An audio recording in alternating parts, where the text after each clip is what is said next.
Hey, this is Titus Welliver of the Amazon Prime show, Bosch, talking to you from the Everybody Counts podcast. I don't want to play favorites, but no. You both count or nobody counts. It's been a pleasure. Stay tuned.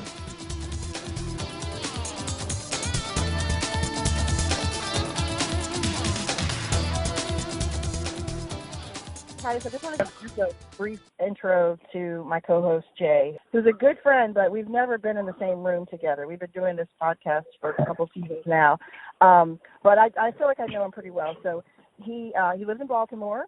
He is an IT whiz. He coaches soccer, loves soccer, and I still think he's a little sore that I got to meet you in February and he didn't. So just got to wait. Very true. I need you to come to Baltimore now, Titus. Come on, buddy. Buddy. Right? That's right, man. Come down to the wharf for some crab. Yes. Right. See? It sounds great. Oh, yeah. No, I know it well. I've got family there, and my brother lived in Baltimore for years. I spent a fair amount of time there a few years back. How about that? Well, man, so that means I missed you. Dang it. Didn't cross paths at the right time. Well, I really appreciate you coming on with us for the Everybody Counts podcast. My pleasure. Thanks for having me. Well, you're just a man of your word, because we talked about it in Atlanta back in February, and you said you would, and here you are. So I just really appreciate that. And I think Jay's going to start us off. Let's get into it. So Maddie's early return to college leaves some things maybe up to interpretation. For instance, we might say she doesn't know how to be a daughter to Harry as an adult and the choices she feels compelled to make around him. What are your thoughts on her taking some time away? Well, I think she's somewhat sort of insulating and protecting herself, because this comes in the aftermath of Harry having gone undercover without any way to communicate with her or the outside world, and without really going into, I mean, if you recall, he sort of says, "Oh, it's not a big deal, right. I'm just going to get in and get my guy and get out." And and I think that's not necessarily him obfuscating. I think that he kind of believes that. I think he's going to kind of dip in and dip out and call it a day. But what happens is that which we see play out on camera is that things go terribly wrong. And so I think it's sort of her, it's her kind of survival instinct of,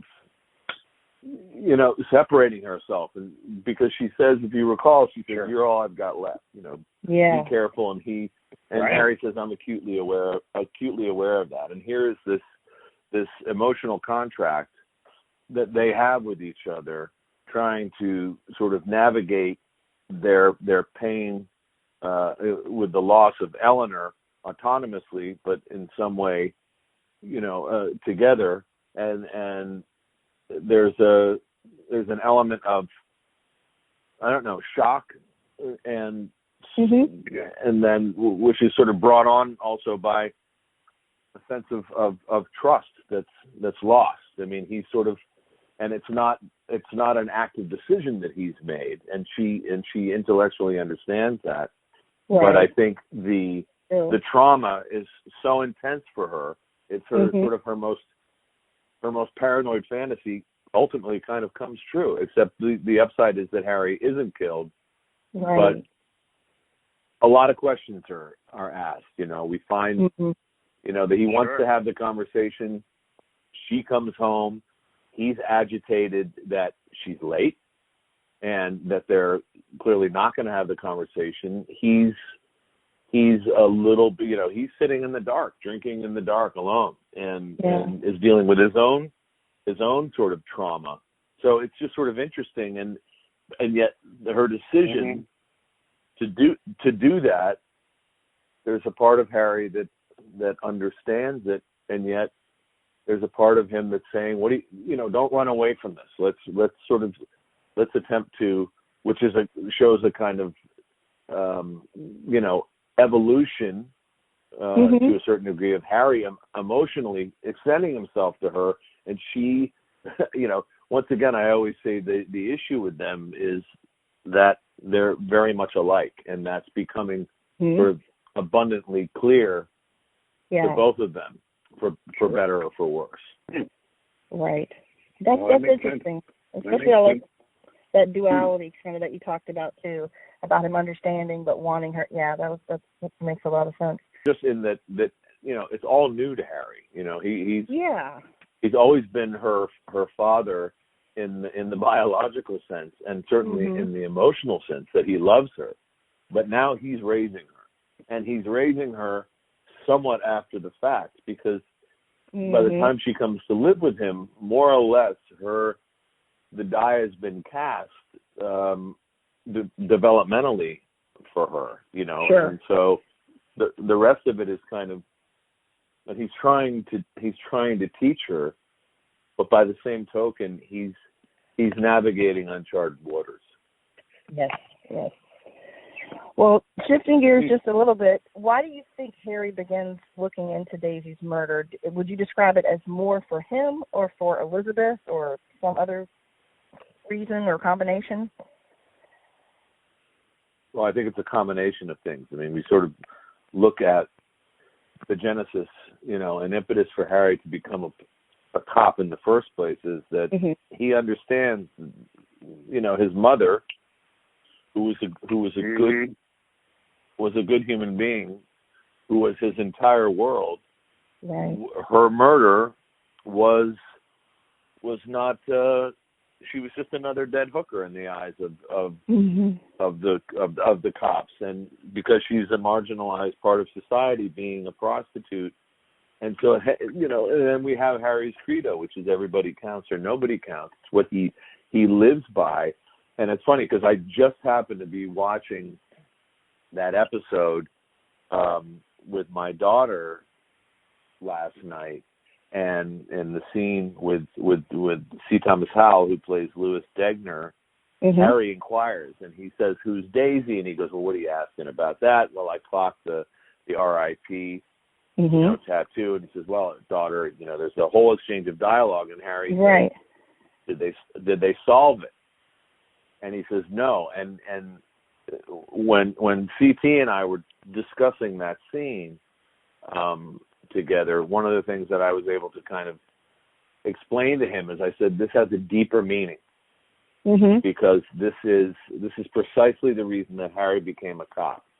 This is this was not met, and so we see in that moment. I hope that we see that. I certainly do, but my 13-year-old daughter, who was watching it with me, she absorbed it. Now, she's very sophisticated, but she absorbed it in that moment, and she said, "Oh, she said Harry's gonna go after. He's gonna reopen Daisy's case, isn't he?" Yeah. And I said, "Well, we'll see." And she goes, "Dad, I know he is. I can tell by the way. I can tell by the way that he said that." Yeah, sure. And so there is that, and so he's doing it because he sees this devastated, broken woman who at some point in life was not that, and now she's damaged to the point of not caring about whether she lives or dies, and he understands that because the loss that she sustained is beyond any kind of emotional comprehension or recovery. It's just it's not. Harry says there is no such thing as closure. But Harry can really relate in that he's like, well, there's definitely no closure here. So the only thing that he can do is obtain justice, and we have to imagine, and as we know in the follow-up book in Dark Sacred Night, that's precisely what Harry does. Right. Yeah. All right. Yes. Ooh. Indeed. I love it. All right. So it's my understanding that you suggested that Harry get a dog this season. How did that idea come about, and how did you pitch that? Well, I it's funny when we did the pilot, and if you recall, there was the late great Scott Wilson's character had a dog that had discovered the remains, a golden retriever. Calamity Jane. Whose name was Calamity, exactly. Who was actually a male dog, golden retriever. I have a golden retriever. I have 4 rescued dogs, 4 rescued cats, and 5 rescued horses. So I love animals. Wow. Something that I certainly absorb. All animals have a tremendous capacity, obviously, almost an unconditional capacity for love. But there is something about rescued animals that there is a level of gratitude, and I can't necessarily put my finger on it, other than I think that there is something intuitive within these creatures that they know that what you've done in extending yourself, it has been that to give them a wonderful, loving life. And I felt that with Eleanor gone and Harry trying to figure that all out, with Maddie no longer home, and then it wasn't necessarily about let's get like so many characters in television shows have had the family dog.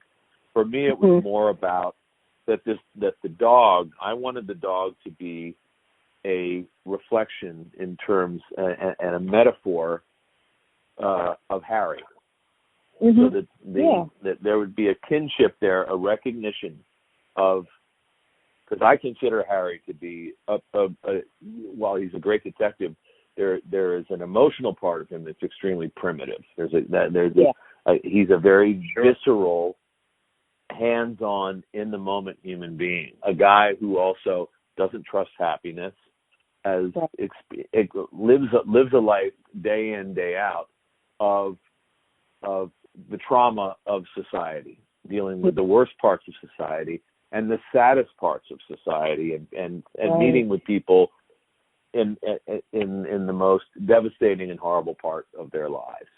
And he encounters this dog in the middle of nowhere that, like him, as a young boy, as a runaway, has this survival instinct. In the middle of nowhere is this creature who's managed to get by. And also, I wanted that first moment where he feeds the dog. I wanted that to be, it's almost hard to articulate, but I wanted that extension for the audience to see that Harry's credo goes beyond, in human terms, everybody counts or nobody counts. Right. And I wanted there to be, and then what it does ultimately is it leaves an opportunity for the audience to form their own kind of narrative and backstory. Did Harry have a dog when he was a kid? When he was in foster care, was there? I mean, I came up with a million different ideas, and I went to Mike Connolly about it, and he liked the idea, and so we discussed it with Dan Pine. And what's interesting is that idea that gestated and then became realized on film, it really surpassed, and certainly the response from the people who love the show has been. I mean, that dog is trending maybe more than Harry and any of the characters on the show in social media. Yes. But what's nice about it is it's not contrived. It's not like Harry went out and got a puppy. They came and they saved each other. And they found literally, each other and they saved each other. Yeah. And the dog literally, not only does the dog save Harry from being killed, and Harry saves the dog from being killed, but the dog saves Harry. Harry's. There is some sense of connection that, and also with Maddie being away, that Harry, you can see there's a part of Harry that desperately wants to connect. And he connects with this dog, but we never see it necessarily. And even in his description, he says to Maddie, yeah, he's kind of scrappy, which is sort of like, well, yeah, guess who else is kind of scrappy? Yeah. Sounds familiar. But then also that Maddie says, and then there's an odd sort of hope in Harry that the dog will somehow will keep Maddie at home, that she'll kind of go, oh, I want the dog. And the other idea, because we wrestled with it, it was like, from a production standpoint, you go, then how often are we going to see the dog? Well, Harry's a cop, so, and he's busy all the time. And I said, hold on, guys. Harry can afford to pay a dog walker to come, and the rest of the time, that dog is going to be with him. And that's going to be the thing that for when Harry goes home, that's what he looks forward to, is getting home, having a drink, doing his thing, putting on his music, and just sitting with the dog. And so I don't know, and the idea that when the dog, when Coltrane leaves during the melee, in the big siege scene, and there was talk at one point where they said, let's leave it ambivalent. Let's just have Harry. And I literally said, if that dog doesn't come back, and we leave it open-ended, or we do an Easter egg at the end of the credits, I said, by the way, we're not a Marvel Universe film. Nobody's going to watch the credits all the way through to see if there's an Easter egg. I said, if Coltrane doesn't come back, there are going to be a lot of people who also don't come back. Because I said, there's, everybody has suffered the trauma of having to watch Disney films and as kids and see Old Yeller and Bambi. And the reality is the dog needs to come back because that's the dog's home, and the dog would know to navigate back to where Harry was, because it survived all of this other insanity, coyotes and rattlesnakes out in the Salton Sea. The dog now knows where its food is, where its water is, and where the love is. So I said, you got to bring the dog back. It's not to tie it up neatly so the audience can go, because nobody who I know that has watched the entire season, when we get to that moment when the dog comes back, they don't go, they cry, because what they see is they go, Harry might be okay, and the dog is good, because it's all with us seeing Harry returning to work. We see him looking at the Daisy file, and we know where he's going to go with that. Yeah. And so the dog's return is, for me, is the metaphor of hope. The dog represents light to a certain degree as well. Sorry, I know I can't speak in sound bites. I'm sorry, guys. I'm just I get very all good. It's all good. I get very passionate about this stuff. I mean, I had full-on goosebumps in that scene, and the tears were right there ready to follow. I mean, I'm so thankful that you had the foresight about the audience and the storyline to make him come home, because it would have just been agonizing. Well, because the truth is that with the story of an animal, you say so much without words. It's so powerful. So and that dog's very expressive. And I always, and I remember talking to Ernest Dickerson, and I said, the idea that we see Harry and he's working that case, and that haunting piece of music by the Deftones, Be Quiet and Drive Far Away, comes up, and then as we're pulling back and we reveal the silhouette of the dog, we don't cut to, you never see the dog panting and smiling or anything like that. It's all done in a distant shot, so that we see that this whole thing has been the point of view of the dog, seeing that Harry's home and that Harry's okay, and makes the decision to come in. Harry comes out. We don't see a big reunion. He opens the door. The dog comes in, and we smash to black. So it was really, it was not designed in that way to be saccharine or manipulative. Sure. Yeah. Kind of the opposite. Right. Agreed. Yeah. It definitely. I love it. I think it's brilliant. So let me preface this question by explaining myself for a second, and I'm guilty. I actually didn't start Bosch until the second season, and the reason for that is I was an avid Bosch fan from the books long before the show, and Tracy bugged me from season 1. You got to watch it, and I'm like, I can't, because if they ruin the character, I'm going to be so upset. And so I sat down one night in the middle of season 2, and I started to watch it, and I called her, 2 or 3 episodes in, and I said, oh, my God, this is Bosch. This is perfect. So kudos to you, man, because I was scared to watch the show because I didn't want the books to be taken from me. So you've done a great job. You are Harry Bosch for me. Well, I try, and I thank you. I thank you for that, but I get that, because we all have that. I have that.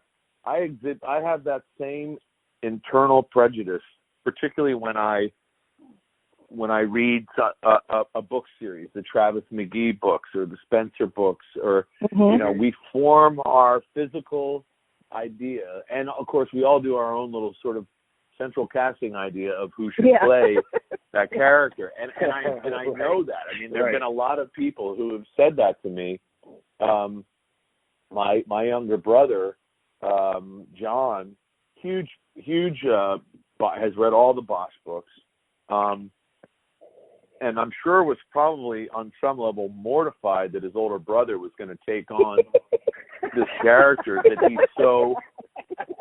he so loves.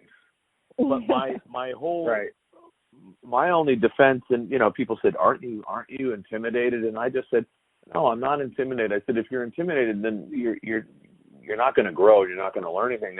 And my mantra has been from the get-go, you're never going to please everybody. There will be people who will say, sorry, I'm not doing it. I mean, Richard Kind, the actor Richard Kind, is a good friend of mine, and we just actually worked together. He's read all the Bosch books, and interestingly enough, I at some point ran into him and said, "Oh yeah, I'm doing this show Bosch," and he said, "What? You mean the books?" And I said, "Yep." And he went, "Oh, wow, I can't wait to watch that. I've read all the books." Cut to a year or almost 2 later, he meets Michael Connelly, and he's gushing to Connelly about how much he loves the books, and he's read them all, and this and that. And Connelly says, "Well, so you must like the show." And he said, and Titus is a friend of mine. And Richard, very honestly, without pausing, says, "I can't watch the show. I can't watch it. I haven't seen it, but I can't watch it because." So in the meantime, Connelly comes back and tells me that, and I say, "That son of a bitch! He told me that he couldn't wait to watch it." And so when I saw Richard, and I, in a very playful way, because I understand it, even if he said to me the same day, "I love you, Titus, but there's no way I'm ever going to do that."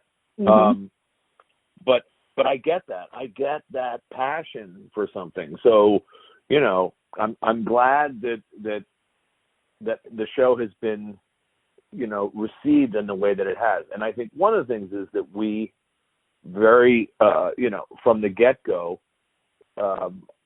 when I was asked about if I wanted to change anything, my immediate response was, why would I want to change? Why would you want to change anything? I mean, this character is very clear. That's why I said to them, I said, I'm here, I'm in, I want to do this, because I knew who Harry Bosch was immediately, and I connected to who he was.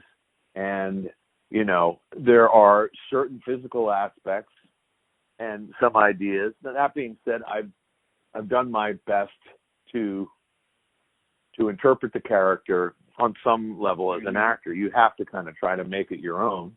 There's, Harry in the books always wears a suit. He's got a mustache, and which, frankly, every time I say I want to do a season with a mustache, they go, "Oh, no.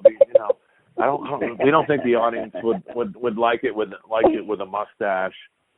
So I got around that by Harry growing a beard while he was on suspension, and we got a glimpse of him with a mustache. I mean, never say never. I'm still going to go back, Right. into the writers' room this season and say, can we do a half a season? Because for me, there's when I read the books, and I've read all the books now, some of them twice.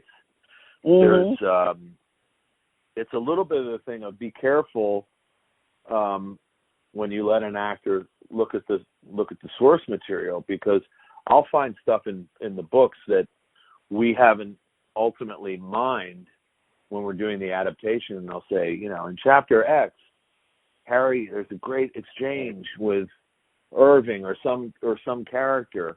We got to put that in there, and so it becomes that thing where they're like, oh God, what does he want now? He wants to put that back in, or But I'm joking, because it's such a truly collaborative effort. We do talk about that stuff, and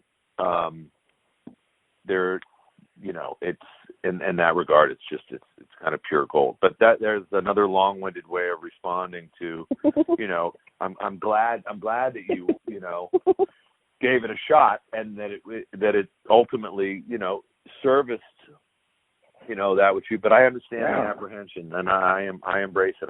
I'm the same way. I'm the absolute same way. Yeah, I didn't want you to think I was a jerk. Not at all. And look, I've had strangers on the street say to me, I didn't want to watch it. I've read all the books, and I knew your work. I mean, I like your work as an actor, but when I saw you on the poster, I went, well, I like him as an actor, but he is not Harry Bosch, and I'm happy to report to you that you are Bosch. And I always say, I don't know how this conversation is going to end. Where's this going? Well, exactly. I was going to offer, if you want us to campaign for the mustache, you got the dog, and if you need any social media assistance to campaign for the mustache, we're here for you. So that would be cool. We can do that. So this is definitely a lighter question, and you just snuck one in of Richard Kind. We've heard some of your amazing impersonations. Do you perform impressions of any of your Bosch castmates? I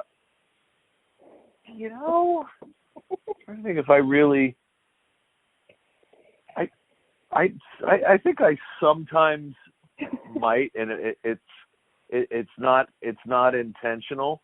Okay.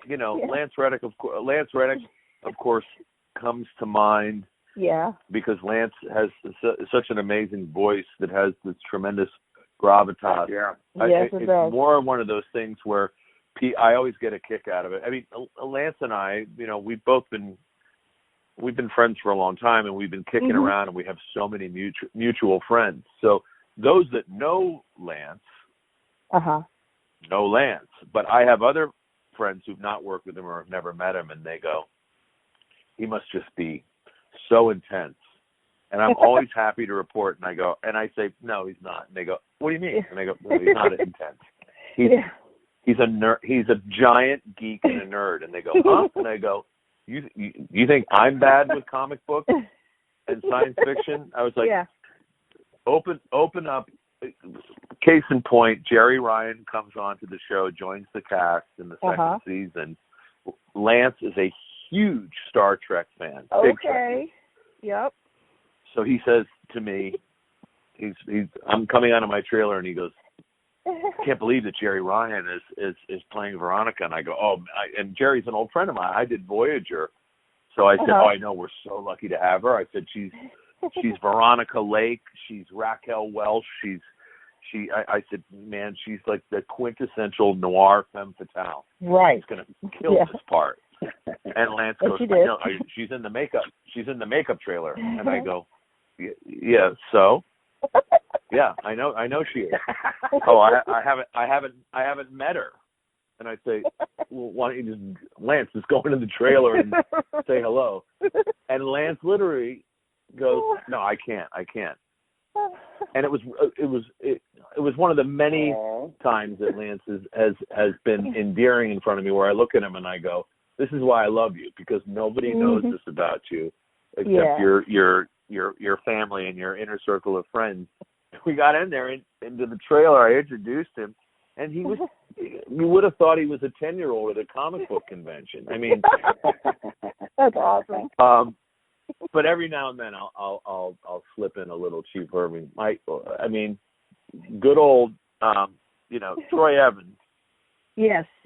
Creighton Barrel are they're easy. Troy and I have been friends for many, many years. So I think it's less of me doing an impression of Barrel and more of Troy. Because Troy is hilarious. Yes, he's hilarious. He has the most incredible heart too. He's one of the kindest, sweetest people on the planet. But he has these expressions that he pulls out of his Montana pocketbook that sometimes where I will literally look at him and I'll go, "That's Montana," and he'll go, "Oh yeah, of course." Of course. So I guess I don't really necessarily do. Yeah. Although, sometimes my castmates will try to set me up and get me to respond to them in the voice of Christopher Walken or Pacino. Okay, yeah. I might occasionally do that just to amuse them in a moment. Okay.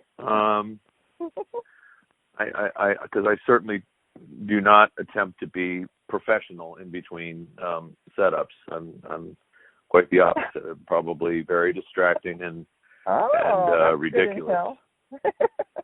But it makes the day go faster. There you go. You don't want to lose your sense of humor and the seriousness of things. And given the subject matter of what we're creating on this show and the length of the days, silliness goes a long way, just like a good cup of Death Wish coffee. Yes. All right. Well, we don't want to keep you too long, but we usually finish our interviews with sort of a silly, lighthearted game. And if you have time, Jay's going to cue that up for you.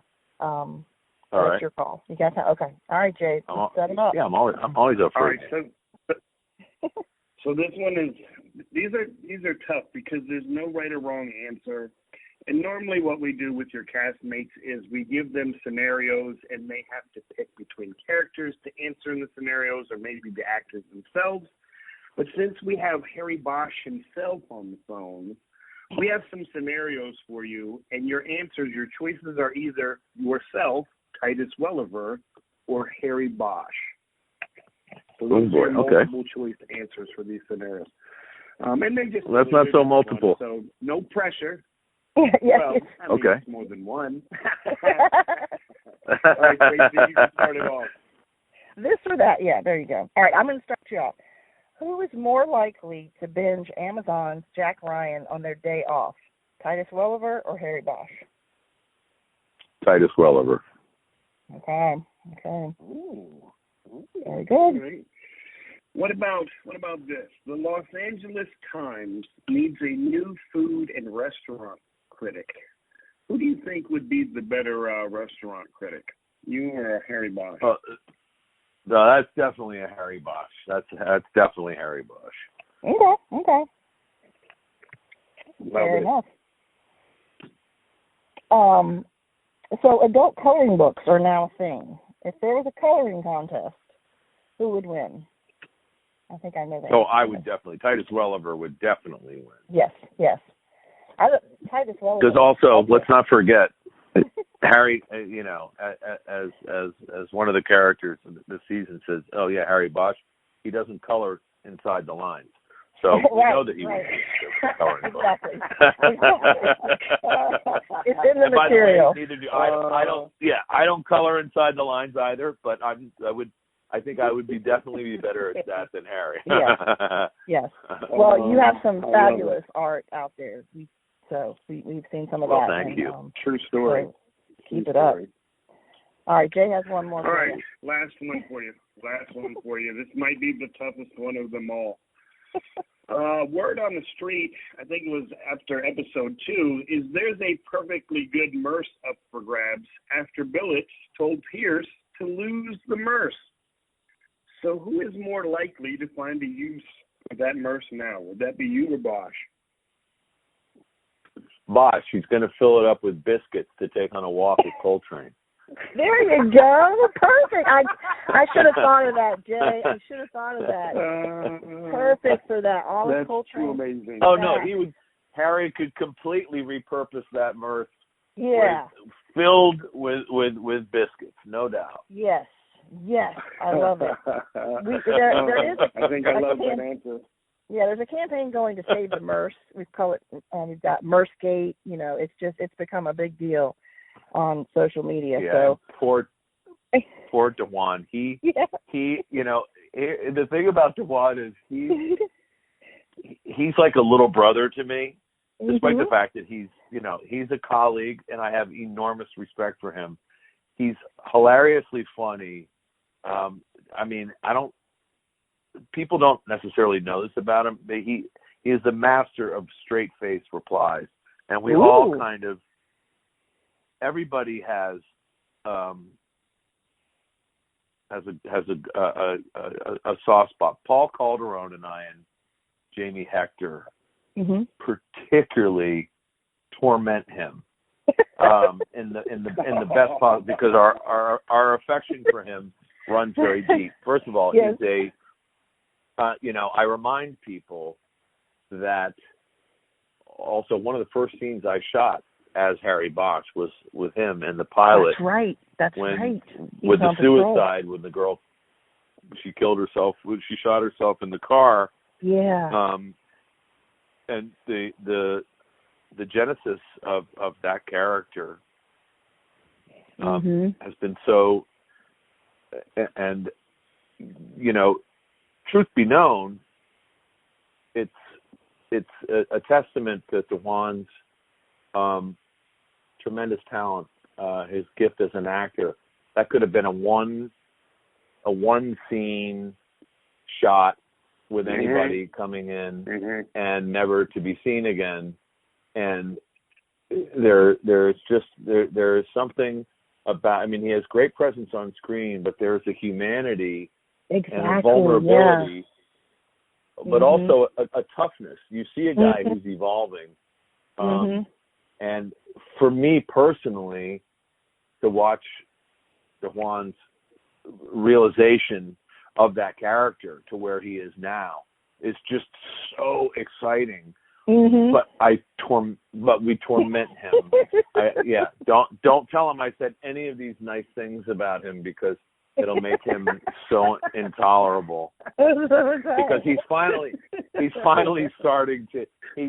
He's more than confident enough now that he gives it back to Calderone and Hector and I, and we're always kind of that's funny. Yeah, we're always indignant when he takes a position.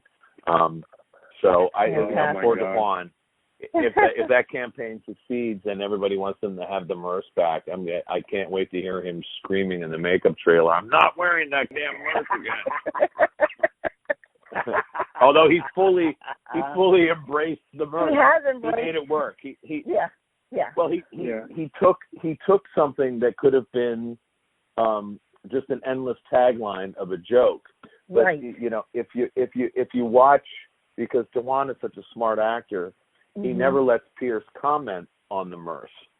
So what we end up doing is we've accepted it fully, so that even then when one of the characters cracks on it, we find ourselves as the audience going, well, leave him alone. That's true. Right. So what? It's a gift from his wife, because she wants him to do well. Yeah. Yep. So it's kind of wonderful that the MERS has now taken on its own little spot in the pop culture of the Bosch world. For sure. Absolutely has. Thank you, Titus. You've been absolutely amazing, man. An absolute treat. And come back to Baltimore and say hi to me, man. Yeah. I'll buy you some crabs. Hey, no, look, you know what? You throw crabs in the mix, I'll drive there on a bicycle. Sweet. Awesome. Fantastic. Well, I appreciate you guys having me on, and thank you for all the support, for the show. It's amazing what you guys do on Twitter and extend our whole fan base and everything, and the dedication does not go unnoticed, and and everything. Really, it's great. And thank you for those You get that. those cool the Bosch trading cards. Oh yeah, I gotta make some more characters. There you go. There you Yeah. go. Love it. All right. Well, you keep thanks giving again. us the seasons, man, and we'll keep supporting you. Absolutely. That's All right. the deal. Done. You take care. Done and done. All right, you guys. You take care. Thanks so much. Bye. Thanks, Titus. Take care, buddy.